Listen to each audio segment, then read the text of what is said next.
shumaca TikTok iyo atriishada masaarida ayaa lagu naanaysaa Haniin Xusaan. Dowladda Masar ayaa ku xukuntay 10 sano oo xabsi ah. Ma ogtahay inay bil walba $3,000 ka samayn jirtay aaladda TikTok? Mase la socotaa inay gudoomiye u ahayd gabdho soo duuba muuqaalo anshax xumo ah? Sidee ayay shirkadda TikTok uga dalbatay inay soo duubaan jirkooda iyagoo qaawan si ay lacag u helaan? su'aalahaas iyo kuwa kale si aad jawaabahooda u hesho like saar bogga Maxamed Muuse Tarsan siina faafi muuqaalkan. Mahadsanid. Haniin Xusaan waa gabar 22 jir ah oo u dhalatay dalka Masar. Waxay caan ka tahay barta TikTok, waana gabar qurux badan oo leh jilin cajiib ah oo dhalinyaradu ay jecleystaan. Qoobka ciyaarka ashqaraarka leh ee ay la wadaagto fanaanada Carbeed ee Amana Iswiisi, furfurnaanta iyo farxadda ay qaybta u heshay oo ay ku soo bandhigto degalkeeda ayay ku kasbatay ku dhawaad 1 milyan oo taageerayaal ah. Haniin Xusaan ayaa dhiganaysay jaamacadda Qaahira markaasoo ay abaabushay gabdho 18 jiro ka waaweyn oo aaladda TikTok ku baahiya muuqaalo anshax xumo ah. Waxaa lagu soo eedeeyay inay abuurtay group WhatsApp oo ay gabdhaha ka qaadi jirtay muuqaalo qaawanaan ah oo niikada lagula jaanqaadayo muusiga.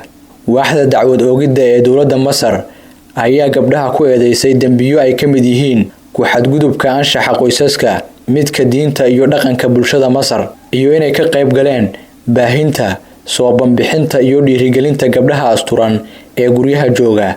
Kooxda gabdhaha ah ee ay hogaamiso Haniin Xusaan waxaa loo haystaa inay shirkadda TikTok lacag kaga bedesheen muuqaalada anshax xumada ah ee ay soo bandhigaan, iyagoo loo ballan qaaday lacago kale haddii ay kordhaan dadka ku xiran bogagooda. Markii ugu horeysay dabayaaqadii bishii Abriil ee sanadkan ayay booliisku xabsiga dhigeen Haniin Xusaan, markaas oo ay ahayd xidig warbaahinta Masar ay ku naanaystay gabadha TikTok. Waaxda dacwad oogidda Qaahira ayaa Haniin Xusaan ka soo qabatay jaamacadda Qaahira oo ay dhiganaysay. Waxay xilligaa daba socdeen muuqaal ay soo duubtay oo ay dhigtay barteeda TikTok oo ay gabdhaha ku weydiisanaysay inay muuqaal isaga soo duubaan iyagoo jooga guryahooda, kadibna lacag looga bedelan doono. Madaxweynaha jaamacadda Qaahira Maxamed Cusmaan Al-Khashti wuxuu sheegay in ciqaabta gabadhaasi go'aan laga gaari doono ilaa xilliga ugu dambeeya ee casharadeeda. Muddo bil ah oo gal dacwadeedka Haniin Xusaan uu ka furaa maxkamad ku taala dalka Masar waxaa lagu xukumay 10 sano oo xabsi ah, halka garka loo geliyay ganaax lacageed oo gaaraya $13,000.